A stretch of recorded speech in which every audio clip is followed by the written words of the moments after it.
everyone, how are you doing? I hope you all are doing well. My name is Anjali and you are watching me on English by Anjali Yadav. Today we are going to learn some remaining part of conjunction. Our first conjunction is what? As far as. So let's see the uses of conjunctions, how to use as far as between the sentences. So let's see. As far as का मतलब क्या होता है? जहाँ तक. As far as means what? जहाँ तक. तो अभी हमें अगर कहना हो कोई चीज़ को जहाँ तक ऐसा हुआ, जहाँ तक वैसा हुआ, एक चीज़ की क्लैरिटी मैं आपको और भी देना चाहती हूँ. जो हमारा एज फार एज है वह हमारा क्या होता है कि अगर आप कोई भी सेंटेंस बोलना चाहते हैं, ध्यान से सुनिए, केयरफुली सुनिए, कि अगर आप कोई भी सेंटेंस को बोलना चाहते हैं बट आपके पास if you don't have any subject, you don't know how to start the sentences, how to say the things front of any of them, so what we have to do, we have to just use it as far as. तो as far as के जो uses होते हैं वह हम देखेंगे. as far as I am concerned, I am teacher who teach English on YouTube channel English by Anjali Yadav.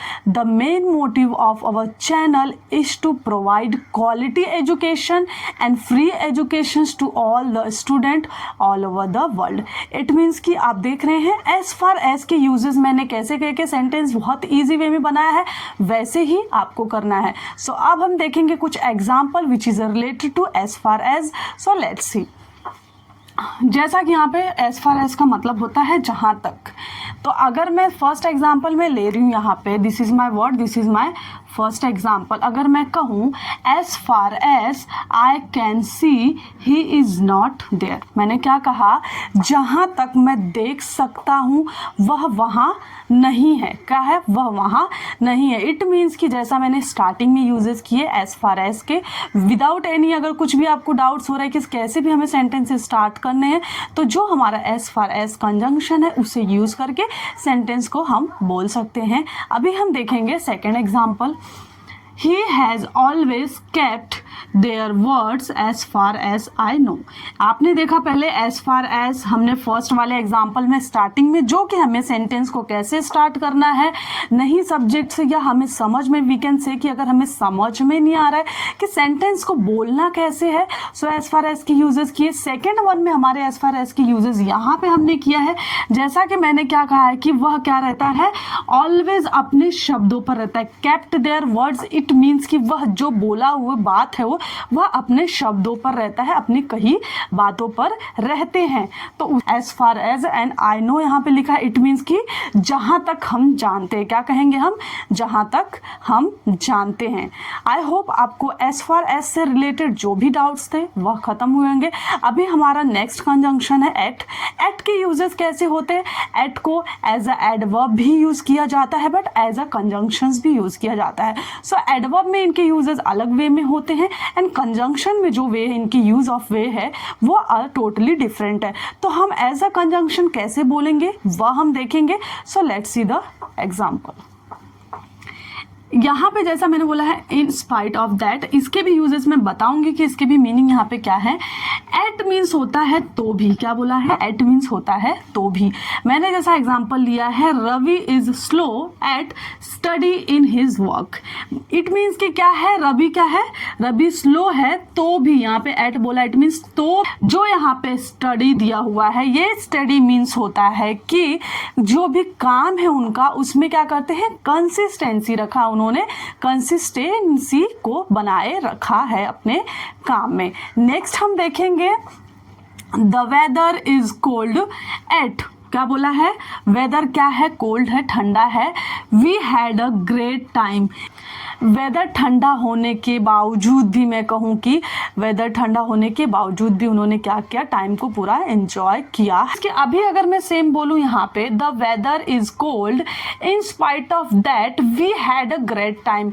मतलब कि समय, मतलब कि क्या? मौसम ठंडा होने के बावजूद, वी कैन से इन स्पाइट ऑफ होता है मौसम ठंडा होने के बावजूद भी उन्होंने क्या किया? बहुत अच्छे समय को व्यतीत किया. आई होप आपको समझ में आया होगा कि एट के यूजेज विद कंजंक्शंस कैसे होते हैं. एडवर्ब में इनके यूजेज अलग हैं जो कि हम बाद में कभी वीडियो पे देखेंगे. सो अभी इनके मीनिंग ये है. Let's see the next conjunction. अब हम देखने वाले हैं नेक्स्ट कुछ कंजंक्शन, उन कंजंक्शंस में डिफरेंसेस कैसे हैं, उनके यूजेस कैसे हैं। सो लेट्स सी। यहाँ पे मैंने लिया है कंजंक्शन, जैसा मैंने कहा है अनलेस। अनलेस का मतलब हिंदी में होता है यदि, ही, बिना, जब तक। ये जो मीनिंग 3 दिया गया है हिंदी में, ये क्या होता है, ये अनलेस के मीनिंग है। अभी अनलेस के हम क्या करेंगे, सेंटेंसेस देखेंगे कि अनलेस के यूजेस किए कैसे जाते हैं। एक चीज़ मैं और आपको कहना चाहूँगी कि अनलेस जो हम यूज़ करते हैं, अनलेस यूज़ करने के पीछे हमारा क्या रीज़न है कि आपको इतना याद रखना, अगर कोई काम आपने नहीं किया ना, तो फिर हम रीज़न देते हैं ना, अगर आपने ऐसा नहीं किया तो ऐसा हो जाता, तो वो अनलेस के यूजेस वहाँ पे ही किए जाते हैं कि अगर ये नहीं किया तो ऐसा होगा, ये करोगे तो वैसा होगा। सो वहाँ पे अनलेस के यूजेस होते हैं। सो आइए देखते हैं एग्जाम्पल के साथ। जैसे नॉट एक्सेप्ट व्हेन, तो इसका मतलब मैंने जैसा आपको बताया, अगर कोई काम नहीं हुआ तो उसके आगे क्या होने वाला है, उसके क्या रीज़न निकल के आएंगे, तो उसका मीनिंग वहाँ पे वही है कि कुछ नहीं हुआ तो क्या होगा। इट इज़ एक्शन ओरिएंटेड, क्या बोला है सेकेंड वन कि ये क्या है, एक्शन ओरिएंटेड है, इसमें एक्शंस की भी बातें की जाती है। सो एग्जाम्पल देखेंगे, you will fail unless you work hard. क्या बोला है, you will fail unless you work hard. आप फेल हो जाएंगे यदि मेहनत नहीं किया, आप फेल हो जाएंगे अगर मेहनत नहीं किया।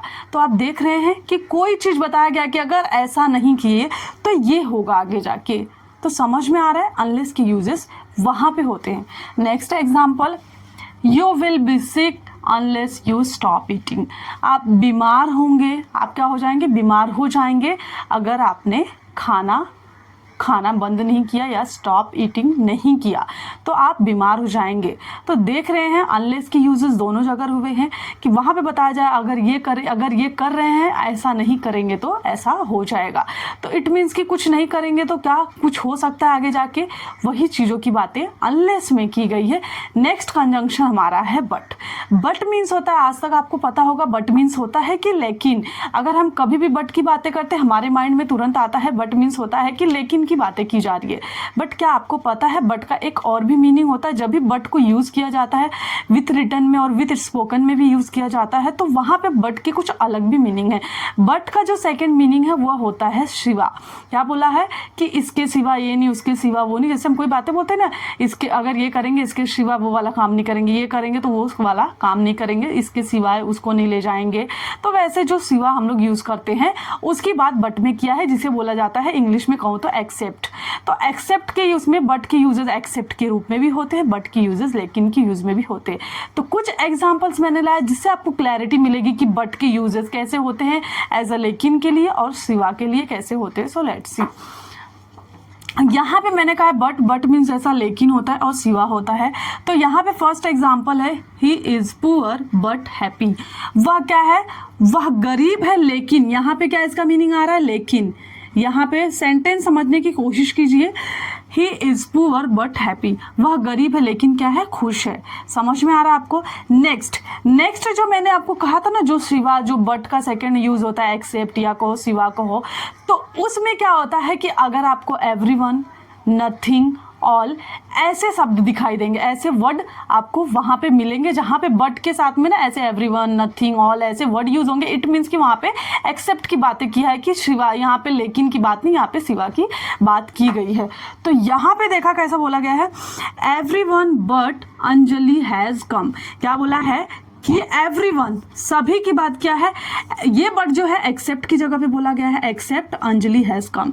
समझ में आया आपको। एक यूजेस बट के मैंने लेकिन भी बताया। नेक्स्ट यूजेस मेरा एज ए एक्सेप्ट कहाँ पे यूज किए होते, most of the people, most of the person को ये चीज़ें नहीं पता होती है कि बट के दो यूजेस है। अगर इन डिटेलिंग आपने सीखी है, इन डिटेलिंग आपको आती है English with fluency, we can say कि इन डिटेलिंग आपको सारे नॉलेज है इंग्लिश के, तो आपको इन डिटेल में पता होगा, अदरवाइज नहीं होगा। Let's see the next conjunction. Next हमारा दिया हुआ है सिंस। सिंस मतलब होता है, जैसे कि आप बोलेंगे, अगर सिंस मीन्स होता है, आप बोलेंगे कि दौरान किसी समय की बात कर रहे हैं, इट मीन्स कि सिंस के यूज होते हैं। हाँ, सिंस के यूज वैसे भी होते हैं, बट वैसे यूज होते हैं प्रेपोजिशन में। जब भी हम प्रेपोजिशन की बातें करते हैं तो प्रेपोजिशन में ऐसे सिंस के यूजेस होते हैं जो कि हम ड्यूरेशन की बात या समय की बातें करते हैं तो वहाँ पे सिंस यूज होता है। बट जो एज अ कंजंक्शन में सिंस यूज हुआ है वो कोई रीज़न बता रहा है, कोई रीज़न शो कर रहा है। जैसा हमने एज का यूज देखा था, एज भी कुछ रीज़न को बता रहा था, कुछ रीज़न हम बता रहे थे ना, एज के भी कंजंक्शन पढ़े हम, वह भी रीज़न के लिए यूज हुआ था। तो वहाँ यहाँ पे सेम ऐसे सिंस एज अ समय भी बताता है जब भी वो प्रेपोजिशन में रहता है, और यहाँ पे क्या कर रहा है कंजंक्शन में वो क्या कर रहा है, वह शो कर रहा है अपने रीजंस को। तो हम एग्जांपल देखेंगे जिससे आपको क्लैरिटी मिलेगी। सो यहाँ पे बोला गया है टू शो रीजन, जैसा मैंने आपको बताया कि वह रीजन को शो करता है, वह क्या करता है देखो बताता है। फर्स्ट यहाँ पे बोला example, since I was poor I couldn't buy a new car. क्या बोला गया है, since I was poor I couldn't buy a new car. मतलब यहाँ पे क्या बोला गया है कि जब मैं गरीब था तब मैं कार नहीं खरीद सका। जब वह गरीब था, देख रहे हैं आप, वह चीज़ें बता रहा है, वह रीज़न दे रहा है कि रीज़न क्या है, मैं गरीब था, तो रीज़न है मैं गरीब था इसलिए मैं कार नहीं खरीद पाया, कार नहीं खरीद सका। इट मीन्स वह हमारा रीज़न है। सेकेंड वन हमारा क्या है, रीज़न है। तो रीज़न के लिए भी सिंस के यूजेस होते हैं। गॉट इट, आप इसे अपने माइंड में रखिए। Since I was tired, wait, Since I was tired, I took some rest. यहाँ पे क्या बोला कि हम थके हुए थे। क्या थे, एज एडजेक्टिव यहाँ पे यूजेस हुए हैं टायर्ड, हम थके हुए थे। आई टुक सम रेस्ट, तो ये जो है आई टुक सम रेस्ट, ये हम रीज़न दे रहे हैं। हम थके थे, हमें उससे कोई मतलब नहीं, बट हम रीज़न क्या दे रहे हैं कि हम थके थे, उसके वजह से, उसी कारण से, उसी रीज़न से हम क्या कर रहे थे, आराम कर रहे थे। आई होप आपको सिंस की क्लैरिटी मिली होगी कि सिंस के यूजेस कैसे होते हैं। Next one is what, next one is hour after. तो आफ्टर के यूजेस क्या होते हैं, आफ्टर मतलब होता है के बाद। कुछ कंजंक्शन ऐसे हैं जो बहुत ही फेमस है, जो सभी के मुंह पे कह सकती हूँ कि रहते हैं, आफ्टर, बट एंड ऑल, बहुत सारी चीज़ें ऐसी हैं जो कंजंक्शन हमारे मुंह पे रहते हैं एंड उसके यूजेस भी किए जाते हैं। वी कैन से कि फेमस कंजंक्शन होते हैं वे। तो यहाँ पे अभी हम एग्जाम्पल देखेंगे, इसका मतलब होता है के बाद। तो इसके एग्जाम्पल देखेंगे, after he finished his studies he went to America. क्या बोला है, after he finished his studies he went to America. It means कि यहाँ पे एक काम आप देख रहे हैं, अपनी पढ़ाई खत्म करने के बाद, सेकंड हमारा क्या है, वह अमेरिका गया। क्या बोला, अपनी पढ़ाई खत्म करने के जस्ट बाद वो क्या हुए, अमेरिका गए। उन पढ़ाई खत्म करने के बाद अमेरिका गए। दो चीज़ों को अटैच करके बाद के आफ्टर के यूजेस में बताया गया है। दो सेंटेंसेस है, दो काम किए गए हैं एक ही सेंटेंस में जहाँ पे आफ्टर के यूज होते हैं। नेक्स्ट वन हम देखेंगे, She had the breakfast after the match finished. उन्होंने क्या किया, उन्होंने मैच देखने के बाद खाना खाया। तो देख रहे हैं आप कि उन्होंने मैच देखने के बाद, सेंटेंस में आ रहा है ना, उन्होंने मैच देखने के बाद खाना, उन्होंने देख रहे हैं कि उसके बाद जस्ट क्या क्या, शी हैड द ब्रेकफास्ट, उन्होंने ब्रेकफास्ट किया। आई होप आपको जितने भी ये कंजंक्शन थे क्लैरिटी मिली। So let's see the next conjunction. अब हमारे कंजंक्शंस कुछ ऐसे हैं जो कि बहुत ही सुनने में आते हैं, आपने सुना ही होगा, इधर और, निदर नॉर। तो इधर और निदर नॉर के डिफरेंसेस क्या हैं, इनके डिफरेंस क्या है, बोलने के वे क्या हैं, वो हम देखेंगे। इधर और का मतलब होता है या तो ये या तो वो, अगर हम कहें, और निदर नॉर का मतलब होता है ना तो ये ना तो वो। अगर हम कोई चीज़ को बोलते हैं ना तो ये ना तो वो, और अगर इधर बोलते हैं इधर और तो बोलते हैं या तो ये या तो वो, मेरे साथ ये चलेगी या तो वो चलेगा। अगर हम बोलते हैं कुछ ऐसी ऐसी बातें हम करते हैं इधर में, इधर और में, और निदर नॉर में। अगर इधर और के कुछ एग्जांपल्स हम देखेंगे जिससे हमें मोर क्लैरिटी मिलेगी कि इधर और के सेंटेंसेस कैसे फ्रेम होते हैं और बोले कैसे जाते हैं। यहाँ पे मैंने कहा है कि इधर और या तो, जैसा कि क्या बोला है, इधर और, इट मीन्स या तो, जैसा मैंने अभी आपको डिफरेंसेस बताए हैं। यू कैन इधर कॉल मी एट ऑफिस, क्या बोला है कि क्या कर सकते हैं, कॉल ऑफिस में या तो घर पे। बोला है यू कैन इधर मी कॉल एट ऑफिस और होम। तो इट मीन्स कि इसका मतलब क्या हो रहा है कि आप मुझे घर पे कॉल कर सकते हैं या मैं ऑफिस में हूँ तो ऑफिस में कॉल कर सकते हैं। तो ये इधर के यूजेस हैं। नेक्स्ट हमारा बोला गया है, इधर मम्मी और dad will come to receive you.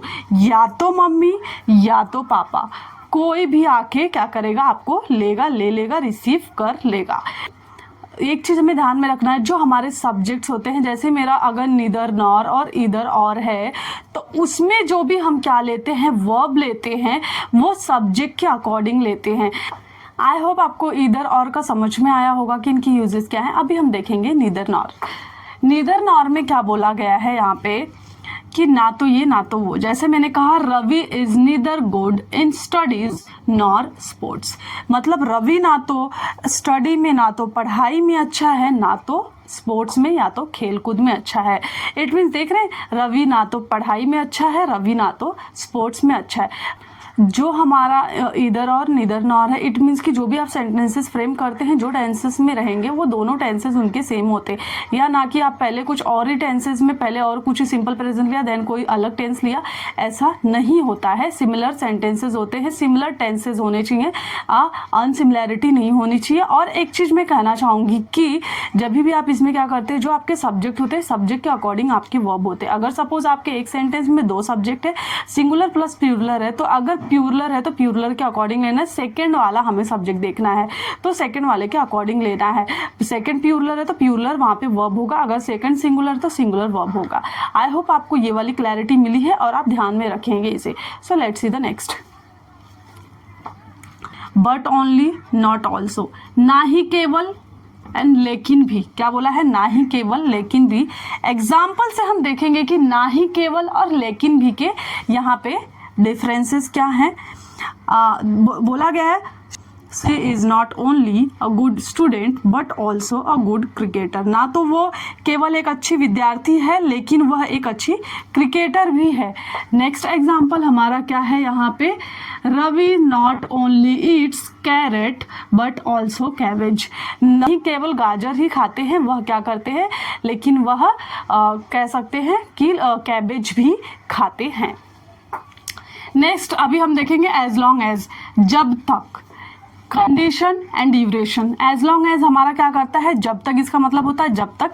ये कंडीशन, इट मीन्स कि कुछ शर्तें रहती हैं, इनकी कंडीशन रखते हैं, इनके शर्त रखी जाती है, एंड ड्यूरेशन के बारे में बताते हैं। तो अभी हम एग्जाम्पल देखेंगे, you will not get the success as long as you work hard. जब तक आप क्या करेंगे, मेहनत नहीं करेंगे, आपको सक्सेस नहीं मिलेगी। नेक्स्ट हमारा एग्जाम्पल है, I will remember this day as long as I live. बोला गया है कि मुझे यह क्या रहेंगे, यह दिन याद रहेंगे जब तक मैं जीऊँगी या जीऊँगा। आई होप ये सारे जितने भी कंजंक्शंस थे, सारे कंजंक्शंस की क्लैरिटी आपको मिल चुकी है। It's all for today. जितने भी डाउट्स थे रिलेटेड टू कंजंक्शन, मैंने कोशिश की पार्ट 1 टू पार्ट 2 में कवर करने की। मोस्टली हमारे कंजंक्शंस कवर हो चुके हैं। आई होप वीडियो आपको पसंद आई होगी। So please like, share and subscribe my channel. Till then bye bye and take care.